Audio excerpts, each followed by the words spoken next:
আসসালামু আলাইকুম, শুভেচ্ছা, স্বাগত। প্রিয় দর্শক, এখানে অন্য রকম একটি সংবাদ। আপনারা জানেন, বিগত সরকার 5ই আগস্ট পতনের পরে বাংলাদেশে অনেক রাজনৈতিক দল গঠিত হয়েছে। অনেক রাজনৈতিক দল, ডেইলি রাজনৈতিক দল আত্মপ্রকাশ করতেছে।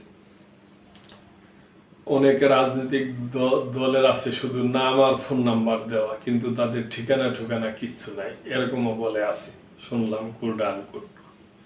তো এরকমই একটা রাজনৈতিক দল আত্মপ্রকাশ করবে। আপনারা জানেন, উনি পরিচিত মুখ। ওই নিরাপদ সড়ক নিয়ে আন্দোলন করতেছে। নিরাপদ সড়ক আন্দোলনের চেয়ারম্যান ইলিয়াস কাঞ্চন। উনি আগে চলচ্চিত্র নায়ক ছিল। উনি একটা দল গঠন করবেন, ওই ব্যাপারে সংবাদ। নতুন রাজনৈতিক দল আনছে ইলিয়াস কাঞ্চন। নতুন রাজনৈতিক দল গঠনের আনুষ্ঠানিকভাবে ঘোষণা দিতে যাচ্ছেন চিত্রনায়ক ইলিয়াস কাঞ্চন। আগামী 25শে এপ্রিল সকাল 10টায় শাহবাগস্থ হোটেল ইন্টারকন্টিনেন্টালের রূপসী বাংলা গ্র্যান্ড বলরুমে নিচতলায় সেই অনুষ্ঠানের আয়োজন করা হয়েছে। সেখানে তিনি তার রাজনৈতিক দলের নাম ঘোষণা করবেন। জানা যায়, দলটির নাম হতে যাচ্ছে জনতার পার্টি বাংলাদেশ।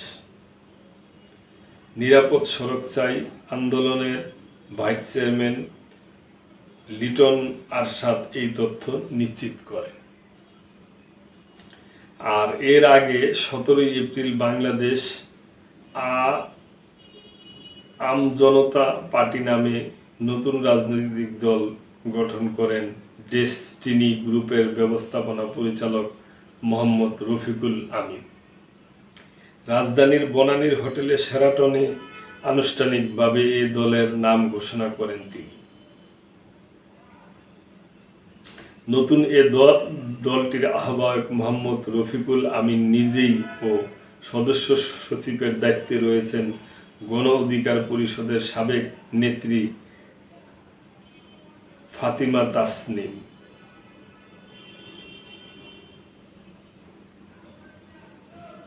তো দর্শক, এখন ডেইলি রাজনৈতিক দল গঠন হইতেছে। তো এখন রাজনীতি করাতে, দল গঠন করাতে তো কোনো আর বাধা নাই। তো দেখা যাক, ইলিয়াস কাঞ্চন সাবুনি তো বহু বছর যাবৎ নিরাপদ সড়ক আন্দোলনের জন্য আন্দোলন করে আসতেছে। ওনার বিরুদ্ধে কোনো ইও নাই অবশ্য। তো দেখা যাক, উনি যদি রাজনৈতিক দল গঠন করুক, ভালো। তো এই ব্যাপারে সংবাদ ছিল, আপনাদের সাথে শেয়ার করলাম। তো ভালো থাকবেন, লাইক, কমেন্ট, শেয়ার করে চ্যানেলটির পাশেই থাকবেন। আল্লাহ হাফেজ।